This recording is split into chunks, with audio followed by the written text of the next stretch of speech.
지난번에 이제 우리 그 각 시조, 그러니까 각 왕조의 시조이신 분들의 맥을 봤죠. 알고 보니까 조선의 맥으로 다 이어져 갖고 당군 할아버지와 다 있음을 스스로 선언하는, 그러니까 이 주몽, 온조, 박혁거세라고 하는 우리가 좀 전설같이 알고 있는 각 삼국의 시조들이 또한 그런 정통성을 스스로 선언하고 계심을 우리가 봤습니다. 자, 그럼 이런 분들이 어떻게 이러한 그 원초적 신앙 형태, 원초적인 우리들의 그 있는 어떤 하나의 그 정신적인 근본이 어떻게 진행되는가라고 하는 장면입니다. 67페이지. 이제 오늘은 조금 지난 시간보다는 빨리 나가 보겠습니다. 이제 남해왕 부분을 보면 남해왕은 여기 나와 있다시피 박혁거세의 아드님으로 이렇게 나오죠. 그래서 그 아버지는 박혁거세요, 어머니는 아령 부인이다 이렇게 나옵니다. 여기에 그 남해왕을 주목하게 되는 이유 중에 하나는 여러분 우리들이 알고 있는 왕에 대한 갖가지의 칭호들이 여기 등장하고 있다는 겁니다. 여기 차차웅이라는 얘기가 나오게 되고 무슨 뭐 우리가 역사학도는 아닙니다만 이러한 자리에서 좀 용어로 좀 친해 보시면 중간에 거서관이라는 얘기가 나옵니다. 그래서 거서관은 진안의 말로 왕이란 말이다. 그리고 차차웅은 자충이라고도 한다. 이렇게 나옵니다. 그래서 여기 김대문의 얘기가 나옵니다. 김대문의 얘기. 이 김대문이라는 분이 그때 당시에 증언하는 글들이 많습니다. 거기 보면 차차웅, 요즘의 무당, 그러니까 그때 당시 신라의 중기 때 이미 무당이라는 평가를 갖게 되고 드디어 이 존장으로서의 자충이라는 용어를 쓴다. 그 밑에 줄에 보면 이사금이라고도 하는데 이것은 입금임을 이루는 말이다 라고 나옵니다. 이 부분이 뒤에 많은 왕들의 칭호와 연결되기 때문에 오늘 여기서 그 한꺼번에 소개를 드리는 겁니다. 요즘 우리가 얘기하는 이 샤만이라고 하는 장면을 한번 냉철히 한번 볼 필요가 있습니다. 실제 생각해 볼 때 이 무라고 하는 단어를 보십니다. 한자의 무가 하늘과 땅 사이에서 춤추는 사람들 모습이에요. 그죠? 하늘과 땅 사이에서 사람이 춤을 춥니다. 그러니까 하늘과 땅에 흔히 공수받는다 그러죠. 옛날에 공수받아서 막 뭐 누가 뭐 들어봤죠. 그분이 오셨어. 뭐 이제 해가지고 뭐 이제 이런 소리 한다. 상당히 어떤 그 음습한 쪽으로 얘기합니다만은 하늘과 땅 사이에서 사람이 존재하는 그것을 중개하는 사람을 무라 그런 겁니다. 이런 역할, 무예요. 이것은 이쪽에 시베리아 벨트입니다. 우리로 얘기해서 여기 이쪽으로 해서 이제 시베리아 일대로 해서 카스피에 쫙 흐르는 여기가 완전히 샤만들의 왕국입니다. 샤만들이에요. 멀리 갈 거 없습니다. 러시아가 짜르가 황제들이요. 짜르 황제가 무너질 때, 그러니까 레닌의 그 혁명이 일어나기 전에 짜르 정권인데, 짜르 정권에 그때 당시에 맨 마지막에 흔히 얘기하는 러시아를 말아먹은 사람이 누구냐면 이런 출신입니다. 독심술을 하는 사람. 나는 니를 알아. 뭐 이런 거 있죠. 이래가지고 사람들을 갖다가 정신을 피폐하고 하면서 러시아가 엄청난 공포 정치. 이런 가운데서 러시아 혁명이 일어나게 되는 씨를 뿌리는 그 주인공 중에 한 사람이 이런 계통이에요. 이런 계통의 사람. 그러니까 무슨 소리냐면요. 고대 근세 따질 것 없이 이러한 마치 자기는 신의 능력을 부여받은 사람이다라고 했을 때 이 사람은 지상을 통제할 권력을 갖는다라고 생각하는 사람이 나올 수 있죠. 자, 또 한 사람 얘기 들어볼까요? 이 다른 나라 대통령 얘기해서 뭐합니다만 부시 대통령. 그 혹시 영화 중에 화씨 9.11이라는 거 읽어보셨은 분 계신 몰라요? 그 무어 감독이라고 아주 대단한 그 감독이 있습니다. 미국 감독. 화씨 9.11은 시중에도 많이 판 있습니다. 그거 한번 벌써 몇 년이 됐는데 9.11 사태 나고 나서 그 문제점을 이렇게 한 적인데 얼마나 엉터리로 정책이 집행되는가라고 하는 고발을 되는 미국인의 시간으로 보는 그런 영화가 있습니다. 다큐멘터리입니다. 근데 그 밑변에는 미국이 조작극이다. 이런 사람도 나와요. 그런 일들이 왜 나올까? 신의 입장에서 무엇도 징벌해도 그건 죄일까요? 아닐까요? 그건 죄가 안 된다는 겁니다.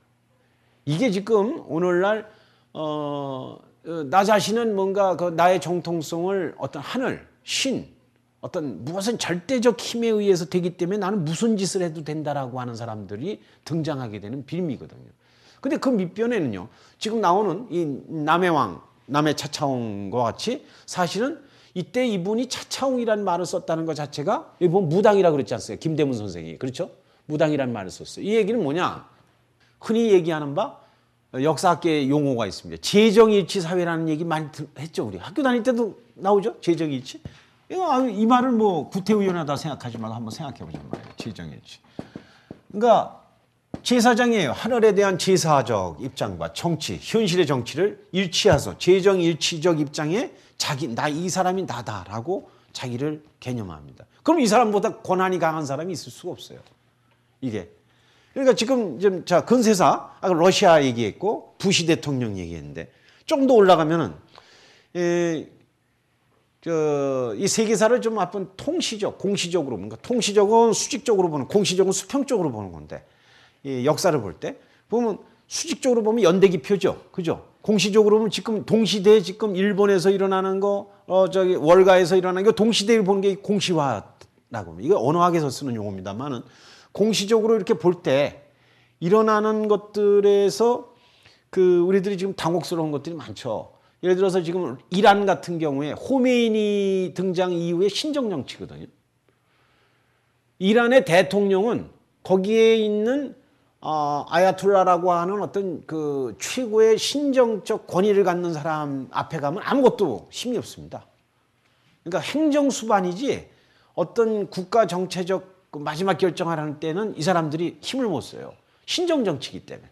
신의 뜻에 따라서 하는 것이지 무슨 이성적 합리주의가 끼어들어서는 안 된다라는 게 밑바탕에 있죠. 그러니까 현대 21세기에도 재정일치적 사회가 버젓이 벌어지는 겁니다. 21세기에도. 벌어져요. 이것을 복원하려고 하는 게 일본 우파죠. 일본 우파가 여러분 천황제 같은 거 보면 얼마나 허구입니까? 우리가 보면 이게 코미디 같기도 하고 저게 뭐야 하는데 그 사람들은 천황을 갖다가 저것서 여기 갖고 아마데라스 오미카미의 절대신의 자손이다. 그래가지고 지금 천황에 의한 신정 정치를 구현하고 싶은 거예요. 별짓을 다 하죠.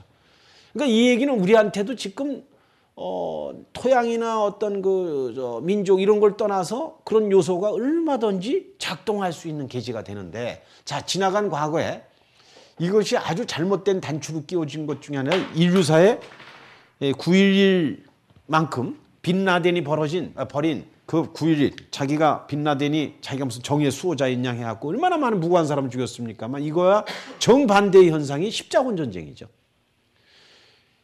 여기 빈라덴이 벌인 거나 십자군 전쟁이나 마치 종교 전쟁 같죠? 아니에요. 내막을 알고. 이거는 요즘 이제 거의 제가 유럽사라든가 이쪽 사람들 쓴 걸 보면은 절대 종교 얘기가 아니에요. 이건 세속적 권력, 약탈, 강간 이것으로 점철된 문화들이에요. 십자군 전쟁에 대한 책들이 꽤 나와 있습니다. 한번 저 틈이 나시면은요 보시면 압니다. 왜 제가 이건 기독교 얘기도 아니고 무엇도 아니에요.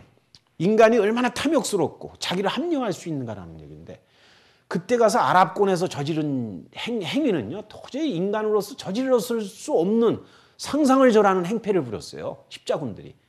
거기서 와서는 유럽에 와서는 영웅이 되죠. 막 그죠? 이런 얘기들 우리도 어릴 때 아이바노, 흑기사 막 많이 배웠죠. 이렇게 영웅으로 만듭니다만은 가서는 엄한 짓들을 하고는 이런 모습인데, 그게 보세요. 제가 이렇게 띄엄띄엄 얘기합니다만은 고대든 이 고대 사회든 중세든 또는 근세든 지금 현재 벌어지는 거든 재정일치적 입장에 섰을 때는요 무소불위의 권력이 발휘될 수 있다는 이 말씀을 드리라는 거예요. 무서운 게 없는 겁니다. 생각해 보세요. 나는 하늘의 위탁을 받은 사람이고 동시에 그렇기 때문에 이 나라를 다스릴 권리를 갖고 있다 그랬을 때 이 사람한테 대항할 마가 누가 있어요? 대항할 사람이 나올 수가 없는 겁니다. 그래서 빠른 시간 내에 절대 권력이 확립이 됩니다. 여기 그래서 남의 차차홍 같은 분, 그러니까 요즘 얘기하는 바 단순한 무당으로 보지 마세요. 오늘날 우리 사회도 이 무당을 업으로 하는 분들 계시죠? 그죠? 무당. 남자 무당을 뭐라 그러죠? 박수라 그러죠, 박수. 누가 저보고 그러던데 김박수냐고. 그런데 김박수든 이박수든 우리가 뭔가 옛날에 종교인들의 모습인데, 이렇게 박수 무당 이런 분들이 많은 분들이 남의 미래도 보고 액땜을 해준다 그러는데, 우리 사회에서 어떻게 무당 존경하는 분 봤습니까? 무당집에 그렇게 많이 다니는 분들도 무당을 존경한다는 소리는 안 하더라고요. 근데 우리 할머니, 할아버지 또 저 위에 올라가면 얘기는 달라요. 절대적 의존도입니다. 그러니까 지금 얘기하는 무당과 수준이 달라요. 이 의존성이라든가 이런 거는. 그러니까 뭐 거의 뭐 생사여타권을 가질 수도 있는 이런 문제들이죠.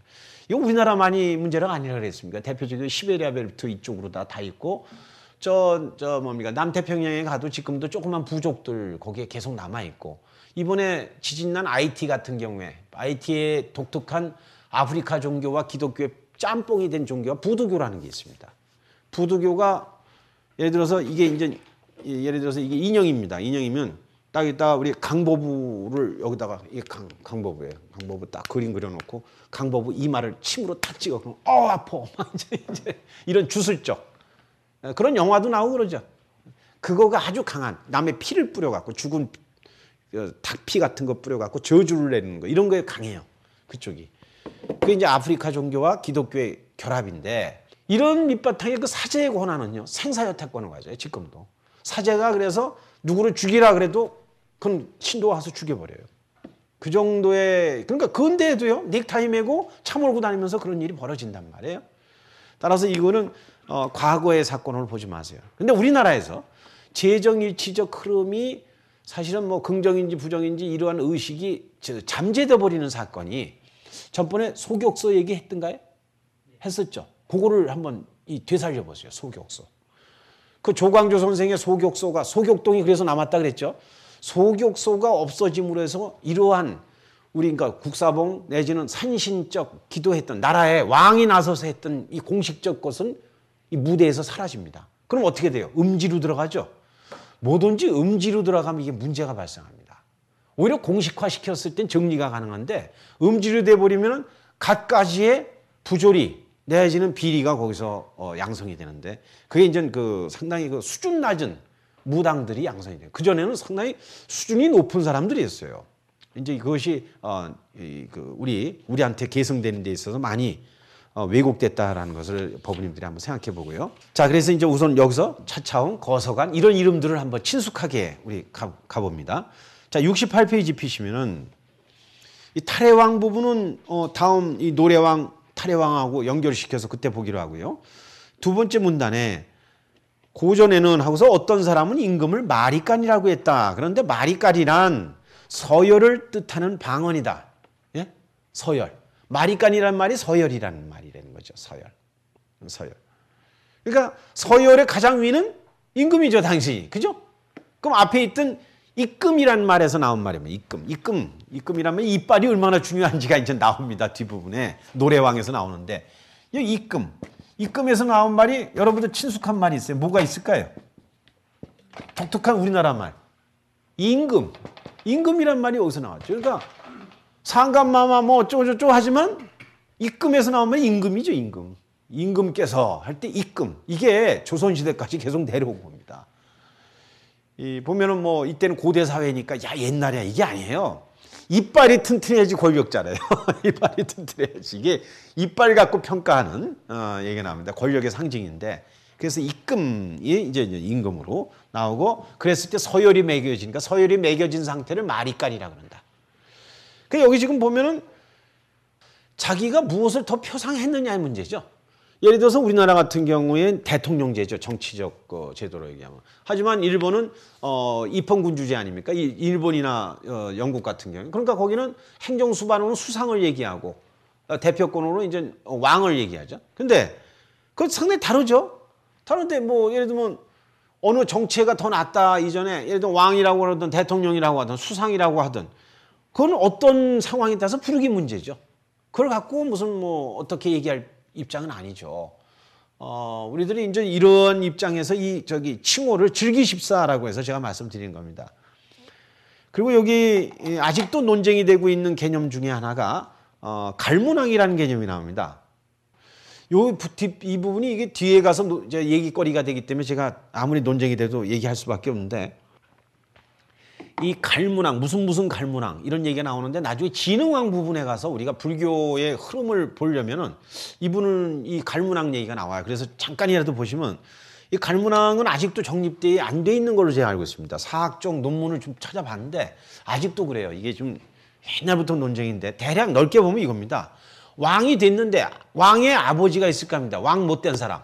대표적인 사람이 조선시대 때 고종 황제가 즉위하니까 대원군은 왕이 아니죠. 그죠? 그런 경우. 그러니까 아들이 왕인데 아버지는 왕이 아니에요. 그런 분을 갈문왕이라고 불러요. 그런 분은. 또 하나. 왕비의 부친. 그 왕은 아니죠. 그죠? 왕비는 왕에 준하니까. 하지만 왕비의 부친을 또 갈문왕이라고 부를 때가 있고. 또 왕의 동생이나 형제 있죠. 동복 같은 형제들. 그 형제들을 갈문왕이라고 부를 때가 있습니다. 아주 넓은 개념이에요.